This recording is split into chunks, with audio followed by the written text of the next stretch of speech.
문재인 대통령이 송영무 국방부 장관 후보자, 조대엽 고용노동부 장관 후보자에 대한 임명 강행할지 여부 2, 3일 정도 미루겠다 이렇게 이틀 전에 밝히지 않았습니까? 그래서 오늘이 마지노선이라는 평가가 나오고 있습니다. 아직까지 청와대에서 구체적으로 임명할지 그 여부에 대한 입장은 나오지 않고 있는데요. 오늘 수석 보좌관 회의를 주재한 자리에서 문재인 대통령 인사는 인사대로, 추경 예산안은 추경 예산안대로 따로 논의해달라고 국회에 다시 한번 요청했습니다. 새 정부가 출범한 지 오늘로 65일 되었습니다. 이 국민의 선택을 받은 정부로서 국민들의 기대에 부응하기 위해 열심히 달리고 싶지만 일할 조직도 예산도 가로막혀 있어서 참으로 답답합니다. 국회에 다시 한번 요청드립니다. 인사는 인사대로, 추경은 추경대로 논의해 주시기 바랍니다. 좋은 일자리 창출을 위한 더 좋은 방안이 야당에게 있다면 제시해 주시고 여야 간에 협의해 주시기 바랍니다. 더 이상은 지체할 시간이 없습니다. 정부와 국회, 여와 야가 손을 잡고 일자리가 없어 고통받는 국민들에게 손을 내밀어야 할 때입니다. 국민이 선택한 정부가 국민을 위해 일할 수 있도록 협조해 주시길 다시 한번 간곡하게 요청드립니다. 정치권 소식 함께 이야기 나눌 분들입니다. 이상일 전 국회의원, 박창환 장한대 교수, SBS의 윤춘호 선임기자 이렇게 세 분 나오셨습니다. 어서 오십시오. 안녕하십니까. 어서 오십시오. 먼저 윤춘호 기자. 네. 문재인 대통령의 오늘 발언, 사실상 마지막 의사표명 아닐까, 이런 얘기도 있지 않습니까? 그렇습니다. 실질적으로 이제, 좀 남아있는 일정들을 보면 오늘 좀 수석보좌관회의에서 한 말이 말씀하신 것처럼 대통령으로 할 수 있는 마지막 의사표현이고 핵심은 역시 추경은 추경대로 인사는 인사대로 했으면 좋겠다. 이것은 지금까지 밝혀왔던 원칙을 지키겠다고 하는 그런 뜻이 아닌가 싶습니다. 예. 혹시 송영무 조대우 후보자 그대로 임명 강행한다 아니면은 한 명 정도는 지명을 철회한다 이런 얘기가 좀 나오는 게 있습니까? 지금 여의도 주변에서는 이러저러한 이야기가 있죠. 누구 한 명을 떨어뜨리겠다. 그다음에 그거 조건으로 추경과 인사 문제를 처리하자는 이야기가 있습니다만은 아직 그것 관련해서 청와대 쪽에서 분명한 어떤 의사표시가 있었던 건 아니고요. 또 한 가지는 지금 여의도에서 지금 우원식 원내대표하고 그다음에 야당 원내대표들 사이에서 아주 긴밀하게 이야기가 오가고 있는 것 같습니다. 그래서 또 막바지 같고요. 지금 단계에서 가부를 말하기는 어려운데 그렇게 조짐이 나쁘지만은 않지 않느냐라고 저는 생각을 하고 있습니다. 네, 조짐이 나쁘지 않다는 말씀은 야당의 요구가 일정 부분 반영될 거라는 얘기십니까? 그렇다는 얘기이기도 하고요. 또 그렇게 이제 전망하는 이유는 조금 이따 더 이야기가 진행이 될 거라고 생각합니다만은 정우택 원내대표랄지 그다음에 김동철 원내대표의 이야기를 보면 문제를 어떤 식으로든 풀어보겠다고 하는 뜻이 있는 것 같아요. 그래서 어떤 예를 들면 힌트를 준다 할지 아니면 구체적인 이전에는 원칙론만 말하던 거에서 이제 개별 강론에 대한 이야기들이 조금씩 나오고 있거든요. 그런 것들을 보면 어떤 식으로든 해결의 가닥이 잡히는 게 아닌가 저는 그렇게 예상하고 있습니다. 예, 국회 차원에서 여야 협상은 조금 뒤에 다시 한번 얘기 나눠보기로 하고요. 네. 일단 문재인 대통령의 수석 보좌관의 발언 그대로 들어봤을 때 이상일 의원은 어떤 생각이 드십니까? 저는 그 대통령의 발언 그대로라면 조금 오늘 상황을 지켜보되 송영무 국방부 장관 후보자, 조대엽 고용노동부 장관 후보자 이분을 그대로 임명을 하겠다는 그런 취지로 들리네요. 그러니까 추경은 추경대로, 인사는 인사대로 국회에서 논의해달라. 더 이상 지체할 시간이 없다. 이 말씀은 대통령은 지금 이틀가량 인내심을 가지고 기다렸다는 말씀이고 국민이 선택한 정부가 일할 수 있게 좀 해달라는 말씀이기 때문에 지금 일할 조직도 예산도 없어서 답답하다. 이 말씀을 다 그대로 액면 그대로 해석을 한다면 지금 야당이 문제 삼고 있는 두 장관 후보자를 그대로 임명을 하겠다 이 뜻 같아요. 지금 청와대의 관계자들 이야기도 청문회를 했지만 결정적으로 이분들을 낙마시킬 그런 흠은 없다 이렇게 주장을 하고 있죠. 그래서 야당과 인식차는 굉장히 큰데 청와대에서는 일단 대통령은 인사권을 행사를 할 것 같은 느낌이 들어요. 왜냐하면 한 명 정도 만약에 낙마를 시켰는데 그렇다고 해서 야당이 추경을 협조해 주겠느냐, 이런 또 회의론도 청와대 내에 있는 것 같아요. 그래서 좀 지켜는 봐야 되겠지만 저는 그렇게 해석했습니다. 네. 박창원 교수님도 같은 생각이십니까? 좀 생각이 다르십니까? 네, 저도 비슷한 생각입니다. 대통령이 지금 원론적인 이야기를 하고 있어요. 답답하죠. 왜냐하면 박근혜 대통령 출범하고 한 50여일 정도 사이에 국회에서 한 130건 이상의 법률이 통과됐거든요. 어찌됐든 대통령이 하고자 하는 정권 초기에 이거를 국회가 그 당시에 야권이 어느 정도는 또 도와준 겁니다. 근데 지금 문재인 정부 출범하고 같은 기간에 7건인가 국회에서 아마 통과가 됐을 거예요. 그러니까 뭐 이거는 청와대에서 보나 또 여권에서 보나 이거 도와주는 정도가 아니라 도와주지는 못할 망정 발목 잡기가 너무 심하다, 이렇게 볼 수밖에 없는 거고요. 지금 특히나 이제 자리가 북한의 ICBM이라든지 이런 국방장관 자리거든요. 그렇기 때문에 대통령으로서는 뭐 더 이상 놓을 수 없다, 뭐 이런 그 답답한 심경을 토로한 게 아닐까 싶습니다. 정면 돌파할 분위기 같습니다. 청와대 출입기자는 오늘 저에게 그런 얘기를 하더라고요. 일단 강경화 외교부 장관과 조금 경우가 다른 게, 여론조사를 해봤을 때 강경화 외교부 장관 후보자일 당시에 임명해야 된다는 여론은 상당히 높았는데 송영무 후보자나 조대 후보자는 조금 다르기 때문에, 상당히 낮기 때문에 청와대가 좀 고민하고 있는 것 같다, 뭐 이런 얘기를 했는데, 아직까지 저희가 지금 나눈 얘기는 전망의 부분입니다. 아직까지 청와대에서 구체적인 입장은 나오지 않고 있고요. 그렇다고 한다면 이 문제를 직접 야당을 대상으로 해서 풀어야 하는, 그래서 문재인 대통령이 가장 바쁜 분이라고 표현했던 우원식 민주당 원내대표, 오늘 기자들에게 협상 전망과 관련해서 이렇게 얘기를 했습니다. 국민의 삶을 위해 여야가 상생하는 지혜가 필요합니다. 저는 어제 그제 줄곧 국회 정상화를 이끌어내기 위해 동분서주했습니다. 그 시간은 대통령께서 고유한 인사권 행사를 미뤄가면서 국회 정상화를 바라는 마음, 절망하는 국민들이 더 이상 만시스탄의 후회가 없도록 추경 처리를 바라는 심정으로 장관 임명까지 조금 뒤로 하고 부여받은 시간이었습니다. 추경과 정부조직법, 인사가 서로 엮일 수 없음에도 이를 걸고 넘어진 야당이 야속하지만 다시 한번 야3당에 거듭 간곡히 호소합니다. 어느 일방이 상처 입고 쓰러지는 제로섬 게임이 아니라 여야가 모두 사는 상생의 지혜를 국민에게 보입시다. 우원식 민주당 원내대표 이야기와 문재인 대통령의 이야기 가만히 들어보면은 국민을 많이 언급을 해요. 그렇죠. 야당을 좀 압박하는, 그렇죠. 야당에게 호소하기도 하지만 좀 압박하는 모양새다, 이런 생각도 좀 드는데 어떻습니까? 그렇습니다. 그리고 문재인 대통령하고 우원식 대표가 쓴 공통의 단어가 하나 있어요. 간곡하게 호소한다. 이 말은 야당에게 간곡하게 호소한다는 뜻도 있겠지만 사실은 국민들에게 간절하게 우리의 입장을 설명드리고 있습니다, 이런 뜻이 아닌가 싶은데요. 그런데 이제 우원식 대표는 이제 협상을 담당하는 입장 아니겠습니까? 그다음에 지금 여의도 분위기를 보면 분명히 여당이 나름대로 카드가 있어요. 그 카드라고 하는 것은 이미 익히 알려진 것처럼 한 명 정도는 야당의 요구를 수용할 수 있다는 것이고, 거기에 대해서 야당은 대통령이 인사 문제와 관련해서는 나름대로의 원칙적인 입장을 좀 표명해달라, 유감 표명을 해달라고 하는 그런 주문이 있는 게 아닌가 싶습니다. 예.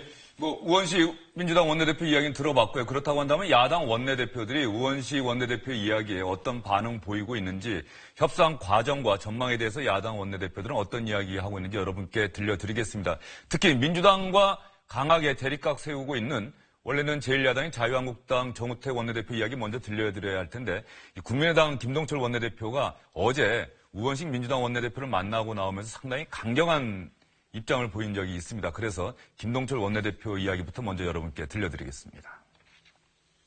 우원식 대표님 만나서 만나지 않는 이유 있으십니까? 언론에 이렇게 공개하고 하는 것을 아주 노력하는 모습을 보이려고 이렇게 언론에 공개하는데 질렸습니다. 질렸어요. 진정성은 없고 이렇게 언론 플레이하는데 질렸어요. 여당과 제1야당 모두 과거 적대적으로 공생했던 양당제 향수와 미몽에서 하루빨리 깨어나길 촉구합니다. 이제 다당제는 시대 정신입니다. 국민의당은 국민께서 만들어주신 다당제의 가치를 살려 국정 운영에 있어서 시시비비를 분명히 가리는 원내 제3당으로서 책임 있는 역할을 충실히 해나갈 것입니다.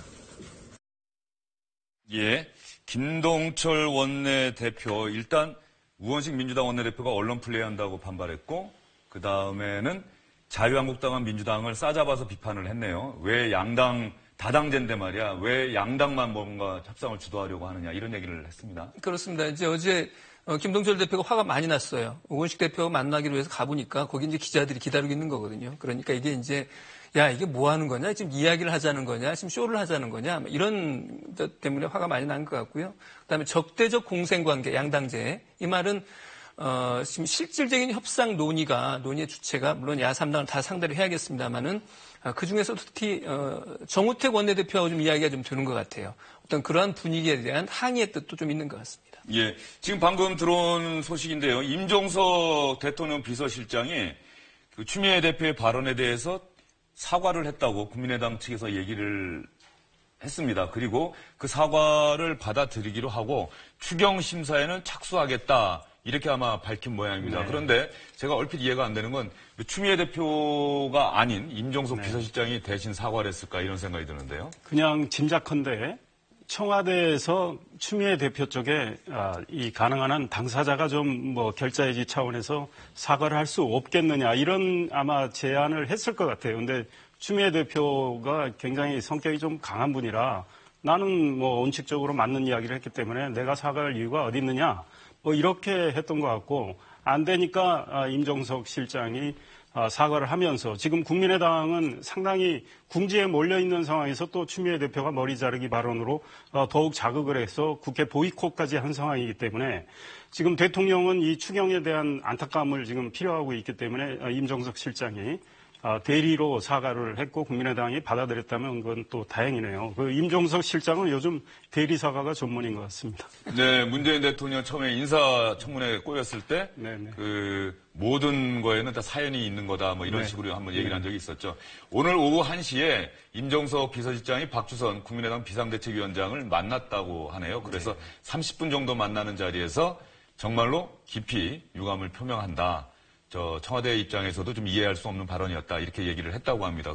그럼 국민의당이 추경심사에 복귀를 한다. 하나의 고리는 풀릴 수 있을 것 같은데 그렇다고 해서 조대엽 후보자, 송영무 후보자 이 부분에 대해서는 또 국민의당이 언급을 하지 않고 있어요. 네. 사실 당사자가 얘기하지 않았는데, 임종석 실장은 사실 급한 사람이거든요. 이게 급한 사람이 자기가 우물을 팔 수밖에 없는 거고, 국민의당도 명분이 이제 지금 가뜩이나 여론이 안 좋은 상황에서, 뭔가 이제 일하는 모습을 국민들한테 보여야 되고 합리적이다라고 하는 모습을 보여야 될 필요성이 있기 때문에 추경 심사에 참석하는 겁니다. 추경에 동의하는 게 아니고요. 그러니까 추경 심사에 참석하는 거는 사실 당연한 일인데 대통령 비서실장의 청와대 비서실장의 사과를 받고 그거를 하는 그러니까 약간 화가 좀 풀린 모양새는 좀 모양새 만들기, 명분 만들기 뭐 이런 거를 청와대에서 급하니까 그 명분을 줬다. 뭐 이렇게 봐야 되겠죠. 예. 그런데 지금 국민의당 이야기를 좀 더 할 수밖에 없는 게 이준서 전 최고위원이 구속되면서 말이죠. 상당히 어려운 상황이었는데 임종석 비서실장의 사과를 받아들이기로 하고 추경심사에는 복귀한다. 뭐 국민의당 입장에서 상당히 전향적인 자세를 보인 것 같긴 한데 네. 제보 조작 사건과 관련해서는 국민의당이 주도적으로 지금 특검 도입 요구하고 있는 것 아닙니까? 그렇죠. 오늘 이제 특검 법안을 냈죠. 특검 법안을 냈고 거기에는 이제 자유한국당하고 바른정당도 뜻을 같이 하기로 해서 야3당에 이제 특검 법안을 내기로 한 거예요. 그렇게 보면 이 특검 법안도 간단한 문제는 아닐 텐데 다만 여당이 이 특검 관련해서는 대단히 강하게 반발할 가능성이 높고요. 또 한 가지는 일단 국민 정서가 요거 특검 관련해서 특검 사안이 될 수 있을지 없을지에 대해서는 이제 일반적으로 생각이 좀 다를 수 있습니다. 다를 수 있습니다만은 어쨌든 국민의당에서 이 건 관련해서 지금 대표가 몇 번을 사과를 하고 다른 전직 대통령 후보가 나서서 사과를 해서 우리가 잘못했습니다 하는 판에 이렇게 자기가 잘못했다고 하는 판에 여기를 또 가지고 다른 문제, 물론 관련된 문제긴 합니다만 이걸 가지고 특검을 하자고 그랬을 때 이 국민 정서가, 국민들의 여론이 과연 호응하겠느냐 이렇게 보면은 그 부분은 국내당에서 좀 재고해 볼 여지가 있을 것 같고요. 아까 말씀하신 내용 가운데 임종석 실장이 일부러 찾아왔다는 거 아닙니까? 박주선 위원장하고 김동철 대표를 만나서 한 30여 분에 걸쳐서 잘못했다, 유감이다라고 설명을 했다는 것은 청와대에서는 할 수 있는 어떻게 상당한 성의를 보인 거예요. 그리고 거기에 대해서 지금 박주선 비대위원장의 이야기는 인사 문제는 대통령의 고유 권한이기 때문에 우리가 뭘 하지 않겠다는 뜻이거든요. 그것은 청와대에 맡기겠다는 뜻일 테고 그렇다고 그러면 청와대에서도 그 부분과 관련해서도 일정 정도 성의를 보이지 않겠는가 이렇게 생각을 해봅니다. 예, 우원식 민주당 원내대표가 조금 전 기자들에게 이렇게 얘기를 했습니다. 야당에서 대통령이 전체적으로 유감을 표명하는 것으로 야당이 받아들일 수 있는 것 아니냐 그랬더니 우원식 원내대표가 비슷합니다. 조금 있다가 국민의당 의원총회에서 얘기가 나올 겁니다. 이렇게 얘기를 했습니다. 근데 아직까지 무엇인지는 분명한 것 같지는 않은데 이런 어떤 전국 정상화, 국회 정상화 그 전망과 관련해서 정우택 원내대표, 자유한국당 원내대표가 힌트라는 얘기를 오늘 참 많이 했습니다. 저는 오늘 정도면 이제 우원식 대표가 BH하고 협의해서 마지막 카드를 갖고 왔으면 좋겠어요. 그 카드를 어저께 제가 많은 힌트를 드렸습니다. 그러니까 이제 뭐 공은 그쪽으로 넘어갔으니까 그쪽에서 잘 생각을 해서 얘기를 하겠죠. 힌트를 뭐라고 주셨어요? 그거는 비밀이에요. 그러면 뭐 두 후보자 중에 한 명만 떨어뜨린다 이런 걸로 전혀 안 되는 거죠? 하여튼 그거는 제가 지금 현재 시점에서 얘기하기가 좀 어렵고 하여튼 대통령의 사과성 발언이 있어야 되겠다. 이거를 저는 분명히 했습니다. 첫 번째 선행 조건이 대통령이 직접 사과하는 거죠? 네, 그렇습니다. 자, 비슷하게 지금 뭐라 그럴까요? 이 공약수가 나오는 것 같습니다.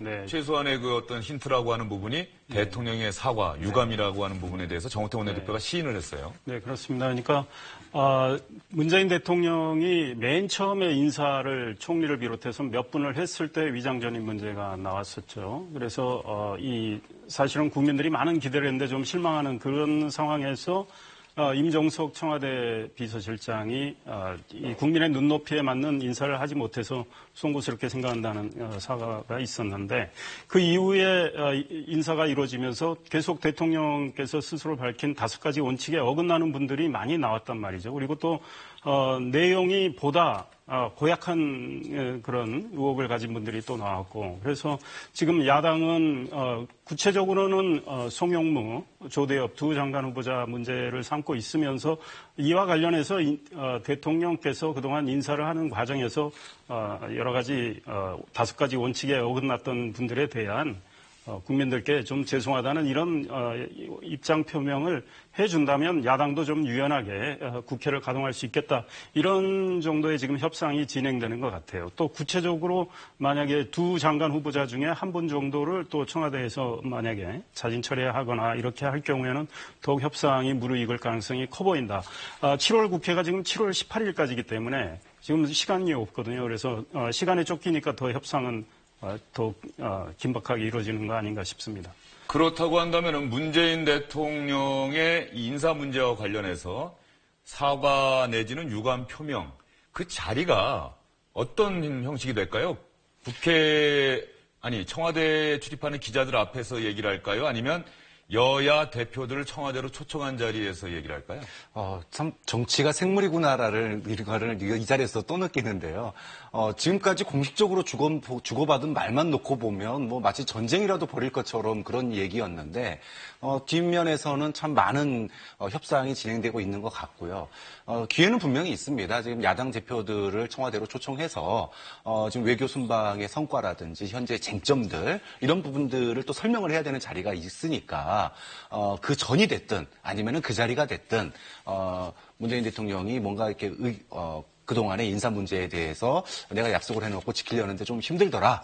이런 세부적인 것들을 뭐 좀 같이 협의해 나가자 이런 정도의 이야기를 하면 야당에서 그거를 갖다가 뭐 좀 대통령의 뭐랄까요 그 좀 사과성 그런 유감 표명 이런 걸로 받아들이고 앞으로 인사 문제에 대해서 우리가 그럼 같이 만들어 갑시다 이런 정도 선에서 추경이나 정부조직법 개편안이 처리가 된다 그러면 사실 여야 모두가 이제 출구 전략으로서는 최고의 그런 모양새를 갖추게 되는 거죠. 윈이라는 표현을 쓸 수도 있겠죠. 뭐 지금 꼬인 정국에서 그만큼 뭐 양보를 하지 않고서 이게 풀릴 수 있는 상황은 아닌 것 같으니까 만약 그렇게 된다면 윈인이라고 봅니다. 그런데 홍준표 자유한국당 대표는 청와대에서 불러도 난 갈 생각 없다라고 얘기를 했어요. 그렇다고 한다면 물론 청와대가 지금 뭐 여야 대표들 청와대로 부르겠다는 얘기를 공식적으로 한 적은 없는데 그렇다고 원내 대표만 또 부를 수 있을까요? 그 홍준표 대표의 정확한 워딩은 영수회담 안 하겠다는 거였었죠. 그러니까 1대1로 현안이 있을 때 그런 거고 만약에 이제 내일 정도에 모인다 그러면 그것은 이제 대통령 순방에 따른 관례적인 정당 대표 초청 설명 자리거든요. 그러니까 그 자리에 홍준표 대표가 못 갈 이유는 없을 것 같고요. 또 강효상 대변인이 오늘 아침에 한 방송에서 말한 걸 들어보면은 홍준표 대표가 그런 말을 하긴 했는데 지금까지 관례나 자리의 성격으로 봤을 때는 가라고 좀 설득을 할 생각이다 이런 말도 있는 걸 보면 내일 만약에 된다고 그러면요 홍준표 대표만 빠지고 원내대표만 가는 그런 모양새 나온 그런 자리는 안 될 것으로 저는 봅니다. 그리고 대통령도 그런 자리를 통해서 지금 새로운 당 지도부들이 지금 구성되고 있지 않습니까? 뭐 이해운 대표도 그렇고 이정미 대표도 그렇고 홍준표 대표도 그렇고 그런 자리에서 대통령이 덕담을 던지는 축하 인사와 함께 말이죠. 그러면은 전체적인 모양새도 나쁘지 않을 것 같은데요. 예, 시청자 여러분 다시 한번 말씀드리겠습니다. 국민의당 박주선 비상대책위원장을 임종석 대통령 비서실장이 직접 찾아가서 추미애 민주당 대표의 머리 자르기 발언 있지 않습니까? 이 발언 왜 나왔는지 청와대에서도 이해할 수 없다. 우리도 대단히 유감스럽게 생각한다며 사과의 뜻을 밝혔고 국민의당은 이 사과를 수용하기로 했습니다. 그래서 추경 예산안 심사에는 들어가겠다 이렇게 얘기를 해서 추경 예산안 심사 절차는 앞으로 곧 시작이 될 것 같습니다. 다만 송영무 장관 후보자 그리고 조대엽 장관 후보자 이 두 후보자의 임명 여부에 대해서는 현재 여야 원내대표 청와대 사이에서 문재인 대통령이 관련해서 입장을 표명하는 이 하나의 카드를 놓고서 대략적으로 의견을 좁혀나가는 것 같습니다. 청와대에서 오늘 중으로 어떤 형태로든 문재인 대통령의 입장 표명과 관련한 브리핑이 있을 것으로 예상이 됩니다.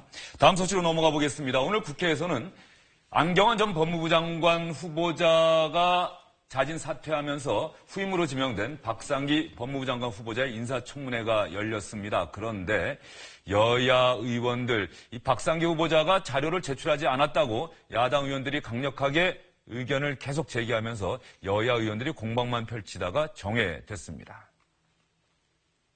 선서 공직 후보자인 본인은 국회가 실시하는 인사청문회에서 사실 그대로 말할 것을 맹세합니다. 저희 본 청문위원들이 신이 아닙니다. 본 인사청문회가 적절히 진행되기 위해서는 저희들이 요구하는 자료를 충분히 제공해 제출해 하지만 이에 관한 어떠한 자료도 제출하지 않고 있습니다. 이런 것이 합당한 것인지 법무부 장관으로서 묻지 않을 수 없습니다. 근데 자료가 오지 않으면 그냥 이런 형식적인 청문회 하는 게 의미가 없다.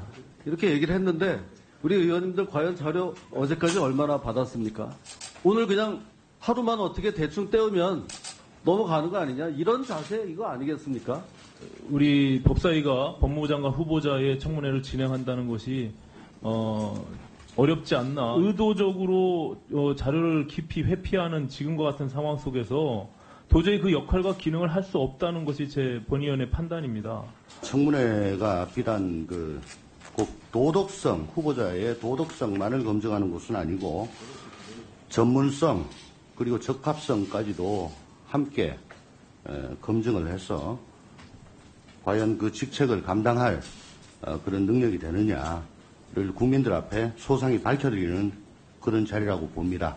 어쨌든 우리 인사청문회가 대통령이 추천한 공직 후보자가 과연 그 공직을 수행할 만한 적격한 인물인지를 평가하는 거 아니겠습니까? 의원들이 제기했던 그런 의혹들이 공직 후보자의 그 구두 발언에 대해서 해명되지 않고 또 의혹이 증폭되면 저는 국민들이 보고 평가하고 또 언론에서 판단한다고 보고 있습니다. 예, 야당 의원들의 자료 제출 요구, 어떻게 보면은 정말 자료를 제출하지 않았다라고 하는 측면과 함께 박상기 후보자에 대한 일종의 뭐 군기잡기 이렇게 봐도 되나요? 어떻습니까? 군기잡기죠. 전형적인 군기잡기입니다. 지금 오늘 나온 자료를 보면은 1260건을 요청했다는 거거든요. 1260건이요? 예, 그 중에서 이제 79%를 제출했다는 건데, 물론 오전에 이제 진행된 청문회 내용을 잘 들어보면은 야당 의원들의 그 자료 제출 요구에도 상당히 일리가 있어요. 중요한 자료들인데 아직 못 받아봤다는 거거든요. 그런 것들이 일리가 있긴 한데, 어쨌든 군기잡기 성격이 있고, 잠시 후에 혹시 그런 그림이 나올지 모르겠습니다만은 이제 박상기 후보자가 그 청문회 의원들에게 이제 악수를 이렇게 하는 장면이 나오는데. 제 장면인 것 같습니다. 예, 하는데. 오신환 바른정당 의원은 네. 악수를 했어요. 예. 예. 이제 돌면서 악수를 하죠. 예, 박범계 민주당 의원과도 악수하고. 그런데 정가변 의원 인사했는데도 안 한다고 하고. 윤상직 의원도. 예. 윤상직 의원보다는 참 장관이라는 호칭이 아직까지도 전 입에 있는데 네. 전 산업통상자원부 장관이죠. 악수를 하려고 하는데 정가변 의원이 안 한다고 얘기를 하는 거군요. 저게. 그렇습니다. 예. 상당히 멋쩍기도 할 테고 야당이 만만치 않게 나오고 있구나 하는 걸 느꼈을 겁니다. 박상기 후보자 입장에서는. 예. 이상일 의원은 직접 인사청문회에 참석하셨던 경험이 있으시죠? 네. 그 자료 제출이라고 하는 게 정말로 필요해서 다 하신다고 저도 생각을 하는데 네네. 혹시 좀 꼬투리를 잡기 위해서 꼭 필요하지 않은데도 자료 제출 요구를 하신 적도 있습니까? 제가 보기에는 뭐 그런 일도 있고 예. 특히 야당 의원들은 많이 하세요. 그리고 지금 1시간 정도 의사 진행 발언하다가 오전에는 정회가 됐지 않습니까? SBS도 생중계를 네. 했는데 결과적으로 정말 후보자와 후보자의 어떤 도덕성이나 업무 능력을 검증하는 질문은 하나도 없었어요. 네, 그런데 사실 지금 여당이 되신 민주당 의원들이 과거에 야당 할 때 1시간 정도 의사 진행 발언은 늘 하다시피 했습니다. 예. 그리고 항상 자료를 제출 안 한다고 호통을 많이 치셨는데 이 자료는 그냥 막연히 프로티지로 뭐 70몇 프로를 제출했다 이렇게 말하기는 어려운 것이요. 이거는 개인정보에 관한 사항이므로 자료를 제출해 드리기 어렵습니다라고 그 자료를 주면 그것도 자료 제출로 카운트가 되고 정말 의원 입장에서 꼭 필요한 자료들은 또 안 오는 경우가 사실은 많이 있어요. 그래서 이 인사청문회의 시스템 자체를 차제에 나중엔 좀 바꿔야 되겠다. 그러니까 청와대가 검증하기 위해서 많은 자료를 봅니다. 그 자료를 청와대가 인사청문 요청서를 국회에 보낼 때 같이 국회의원들한테 보내주면 사실은 자료 문제 많이 해결될 수가 있는데 그런 것들이 지금 제도화가 안 돼 있는데 이런 문제는 나중에 논의를 해야 되는데 사실은 뭐 지금 자료 문제 가지고 늘 의사 진행을 하면서 1시간가량 이렇게 허비하는 게 굉장히 낭비가 되죠. 그리고는 의원들은 질의를 고작 해봐야 2번, 3번밖에 못하는데 6, 7분 정도 그리고 뒤에 가서는 4, 5분밖에 못하면 준비한 걸 제대로 묻기도 어렵고 그 후보자의 어떤 철학이나 비전, 역량에 대해서 제대로 검증하기 어려운 문제들도 있습니다. 예, 알겠습니다. 박상기 법무부 장관 후보자 뭐 어떤 의혹이 야당에서 제기되는지 간단히 여러분께 보여드리겠습니다. 아들의 로스쿨 입학 과정에 특혜가 있었던 것 아니냐, 모친이 부동산 투기하지 않았느냐, 부인이 이른바 갑질 임대 계약을 하지 않았느냐, 종합소득세를 탈루했다. 이런 의혹들이 있는데요. 이 부분에 대해서 오늘 인사청문회가 정상적으로 진행이 되면 집중적으로 야당 의원들이 문제 제기할 것 같습니다. 저희는 다음 소식으로 넘어가 보도록 하겠습니다. 어제 주영진의 뉴스 브리핑이 진행되는 도중에 오후 3시 반쯤 안철수 전 국민의당 대선 후보가 제보 조작 사건과 관련해서 국민들에게 고개를 숙이고 사과했습니다. 그런데 안철수 전 대표 책임지겠다라고 하는 말은 분명히 했습니다만 정계를 은퇴할 수도 있느냐 이런 기자들의 질문에는 즉답을 하지 않았습니다. 이번 제보 조작 사건은 어떤 이유로도 용납될 수 없는 일입니다. 처음 소식을 들었을 때 저로서도 충격적인 일이었습니다. 저는 지금까지 검찰 수사를 지켜보면서 깊은 자성의 시간을 보냈습니다. 더 일찍 사과문을 발표하라는 요청도 많았지만 검찰 수사가 이미 시작된 상황에서는 사실관계를 정확히 알아야 한다고 생각했습니다. 이번 사건에 대한 정치적, 도의적 책임은 전적으로 후보였던 제게 있습니다. 모든 짐은 제가 짊어지고 가겠습니다. 제가 당을 위해서 할 수 있는 일이 무엇인지 정말 깊이 고민하겠습니다. 이제 검찰 조사를 통해서 그리고 또 법원의 판단을 통해서 진상이 규명될 것으로 믿습니다.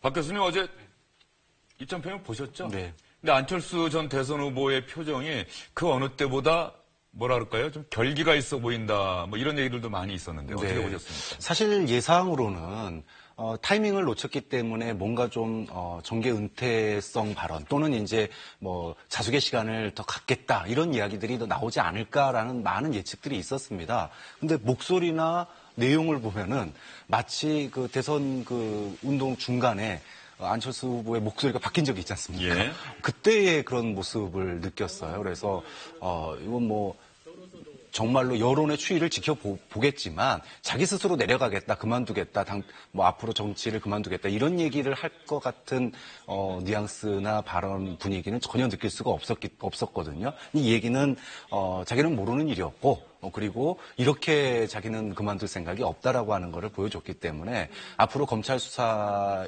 속에서도 국민의당과 또 자신의 어떤 정치적인 생명을 지켜나가겠다. 오히려 이런 선언으로 읽히는 정도였습니다.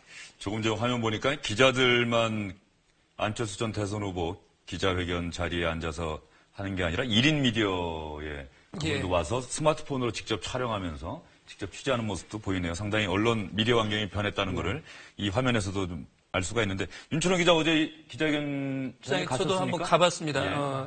3시 반에 시작을 했는데 한 20분 전에 가봤어요. 가봤는데 들어갈 수가 없더라고요. 다들 말씀하신 것처럼 뭐 1인 미디어 기자들도 많고요. 또 워낙 큰 이슈 아니었습니까? 그래서 저 기자회견 장단에는 못 가고 저는 통로에서 듣고요. 그 다음에 이제 오가는 안철수 대표의 모습을 이렇게 가까이서 볼 수 있었는데 지금 나가는 모습이죠. 예.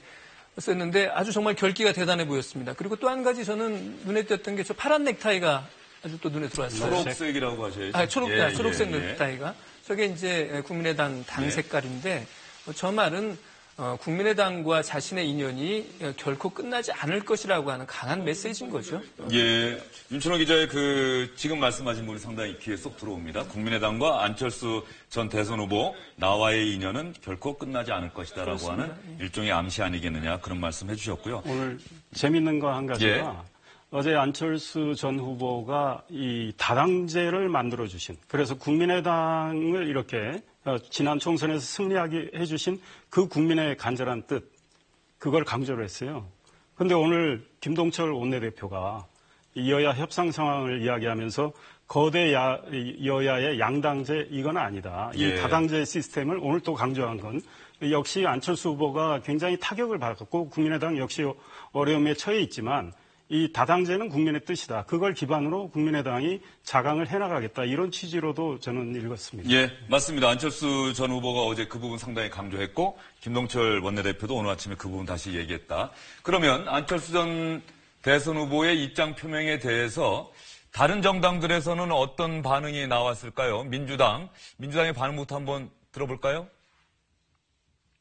국민의당의 대선 공작 게이트가 세상에 드러난 지 16일째 안철수 전 대표가 입장 표명을 한 것은 늦었지만 다행입니다.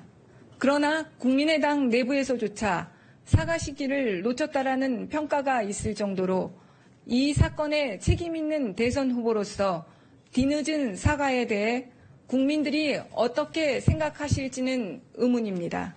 안철수 전 대표가 언급한 정치적, 도의적 책임에 대해 여전히 많은 국민은 의문을 제기하고 있습니다. 안철수 전 대표와 국민의당이 진정 국민들에게 사과를 한다면 이제 행동으로 보여줘야 합니다. 백혜련 대변인의 마지막 행동으로 보여줘야 합니다. 뭘 의미하는 걸까요? 보통 이제 대선에서 패배한 후보들 보면 이런 사건 아니더라도 뭐 외국에 잠깐 나가 있는다던가 자숙의 시간을 갖는다던가 뭐 이런 경우가 많지 않습니까? 근데 안철수, 홍준표 뭐 이번 대선 후보들 같은 경우에는 한 분도 그런 분이 없어요. 오히려 정치 현실의 중심에 특히 야권의 중심에 서시려고 하시는 모양새를 많이 보입니다. 특히 이제 민주당으로서는 여권으로서 이제 앞으로 국회를 이끌어가고 또 내년 지방선거를 앞두고 사실 국민의당을 어느 정도 흔들기를 상당히 해온 건 사실이고 또 그런 마음도 어느 정도 좀 있는 것 같아요. 근데 이런 상황에서도 뭐라 그럴까 좀 자숙의 시간을 갖는다던가 외국에 뭐 한 1년 나가 있다던가 이런 모습을 안 보이고 오히려 당 해체의 위기감 속에 배수진을 치는 모습을 보이니까 이거는 뭐 오히려 뭐랄까요 좀 뺨 맞은 사람이 화내는 이제 그런 꼴이 돼버리니까 뭔가 그런 것들을 좀 비아냥거린 그런 이제 논평이 아닌가 싶습니다. 네, 민주당의 반응은 예상이 됐던 반응인 것 같고요. 다른 정당들은 어떤 반응 보였을까요? 저희가 화면 준비해봤습니다. 자유한국당은 취업 특혜 의혹 국정조사 특검으로 의혹 밝혀져야 국민의당이 내놓은 특검 법안에 동의한다. 야3당이 합의했다는 부분 다시 한번 강조했고요. 바른정당은 안철수 전 후보가 사건이 불거졌을 때 이런 입장 표명을 했어야 된다. 국민이 납득할지는 미지수다. 아쉽다. 이런 반응 내놨습니다. 그런데 정계은퇴 이야기 거론하지 않은 부분에 대해서 박지원 전 국민의당 대표가 안철수 전 후보의 입장을 대신 설명한 것 같습니다. 평가는 국민이 하는 거기 때문에 인위적으로 정계를 은퇴한다, 안 한다라고 하는 것은 구태여 짚을 필요가 없는 겁니다. 박지원 국민의당 전 대표가 오늘 이렇게 얘기를 했습니다. 안철수 전 후보의 입장 표명 시청자 여러분은 어떻게 보셨는지 저도 궁금합니다. 다음 소식으로 넘어가 보도록 할까요? 정의당의 새로운 당대표가 선출됐습니다. 심상정 전 대표가 여성 당대표였죠. 마찬가지로 이정미 의원 여성 당대표가 또 선출이 됐습니다. 정의당 전현 대표의 이야기 한번 들어보실까요?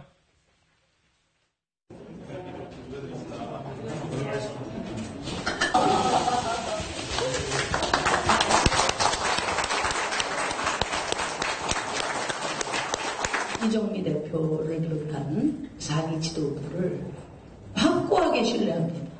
잘 해내낼 수 있다는 믿음이 있습니다.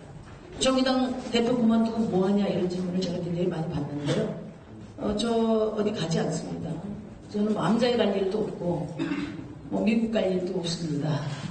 정의당의 당원으로서 정의당의 국회의원으로서 팀 정의당의 일원으로서 실천하는 것입니다. 우리 당원들에게 자부심이 되어주신 심상정 대표께 무한한 감사와 존경의 말씀을 드립니다. 다시 한번 박수를 보내드리고 싶습니다.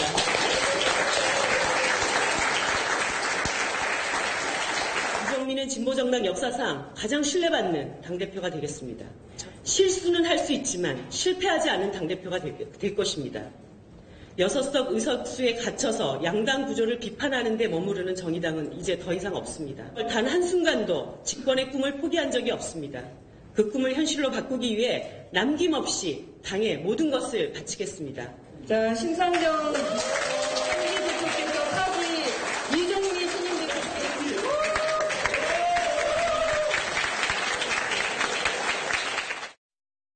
네, 정의당 당기를 넘겨받은 이정미 신임 정의당 당대표. 추미애 민주당 대표 찾아가서 인사했습니다. 두 여성 대표가 만나는 모습은 과연 어땠을까요?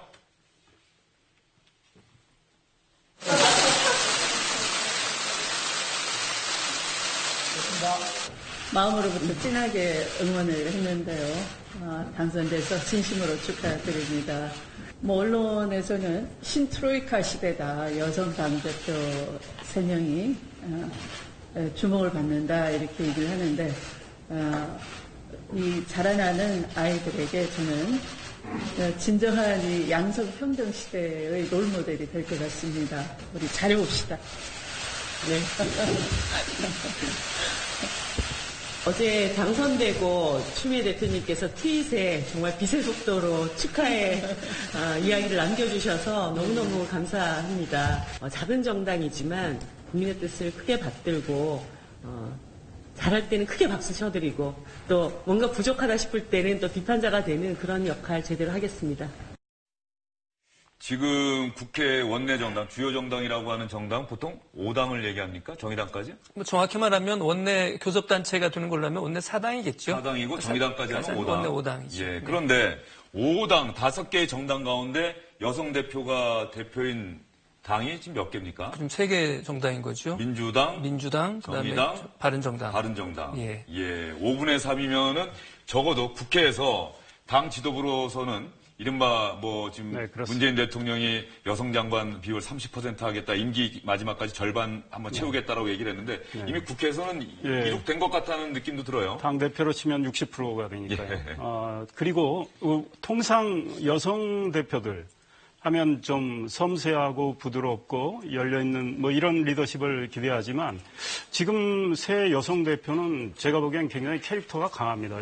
추미애 대표 우리가 최근 전국에서 많이 보고 있지만 국민의당 공격에 선봉에 쓰셔가지고 오히려 국회 경색을 하고 있는 이런 상황에 그렇죠. 아마 사과도 안 하시니까 임종석 청와대 실장 두 분 관계도 별로 안 좋은 걸로 알고 있는데 지난 대선 기간에 약간 안 좋은 이야기도 있었죠. 여전히 뭐 청와대 인선과 관련해서도 계속 추미애 대표는 잘 안 맞는 거로 알려지고 있는데 그래서 추미애 대표가 기분은 뭐 언짢을 것 같아요. 임종석 실장이 사과를 했다는 거. 관련해서. 그 다음, 이해운, 바른정당 대표도 아주 개성이 강한 분이고, 장인어른이 돌아가셨지만, 김태호 전 의원. 울산을 지역구로 뒀었죠? 정치는 내 아들보다는 며느리가 더 잘하겠다 해서 오히려 추천했던 적인데, 이해운 대표도 많은 우여곡절을 지금 겪으면서 2002년에 정치권에 들어와서, 결국은 당대표까지 했는데, 굉장히 개성이 강하고 아주 뭐, 홍준표 대표하고 뭐 이렇게 만약에 일전을 치른다면 한치도 안 밀릴 분이거든요. 그래서 강하고 이정미 대표도 노동운동으로 잔뼈가 굵은 분이에요. 초선의 비례대표이지만 나이도 66년생이니까 어리지만 그 심상정 대표 전 대표의 그 큰 그늘을 지금 안고 다시 시작을 하는데 과연 어떻게 개척해 나갈지는 모르지만 상당히 강단이 있는 분으로 알려졌기 때문에 지금 새 여성 대표는 우리가 통상 생각하는 여성 리더십하고 좀 차이가 있다. 그래서 앞으로 이분들의 행보가 주목이 되는 것 같습니다. 박 교수님, 이정미 정의당 당대표의 앞길 어떨 것으로 전망하고 계십니까? 정의당 분위기가 상당히 좋습니다. 지금 지지율도 괜찮은 편이고요. 내년 지방선거에서 뭔가 이제 존재감을 보여줄 기회가 왔습니다. 근데 이제 정의당이 그동안에 이제 그 어떤 진보의 위기 속에서 그나마 진보의 깃발을 지켜온 그나마 정당인데 향후에 좀 새로운 인물 발굴이 되게 시급한 상황 같아요. 그러니까 이정미 대표도 제2의 제3의 이정미 발굴을 얘기를 했거든요. 그 얘기 뭐냐 하면 심상정 노회찬이라고 하는 걸출한 스타를 가지긴 했는데 이게 이제 좀 더 젊은 세대 그리고 지금 작년에 어떤 촛불 민심 속에서 발굴되는 그런 민심과 함께할 새로운 어떤 그 정치인 발굴 이런 부분들이 만약에 여기에 가세가 된다 그러면 내년 지방선거에서 정의당이 돌풍을 일으킬 수 있는 기회가 오거든요. 그런 점에서 향후에 이 소수 정당이 지방선거에서 싸울 수 있는 법 일본에서도 이번에 보여줬지만 참신하고 젊은 인재들을 얼마나 많이 영입하고 키우느냐 이게 이제 앞으로 이정미 대표의 과제가 될 거다 이렇게 보입니다. 네, 이정미 대표 국립현충원 참배하고 노무현 전 대통령이 계시는 봉화마을도 찾아서 참배하는 모습 여러분 보셨습니다. 근데 여성 당대표들이 만나서 인사하는 법 유심히 보셨습니까? 손으로 이렇게 하트를 이렇게 그리시더라고요. 자, 세 분과는 여기서 인사해야 되는데 한번 시청자 여러분께 저희도 이렇게 한번 하트 한번 그리면서 인사 한번 하시죠. 예, 고생 많으셨습니다. 고생 많으셨습니다.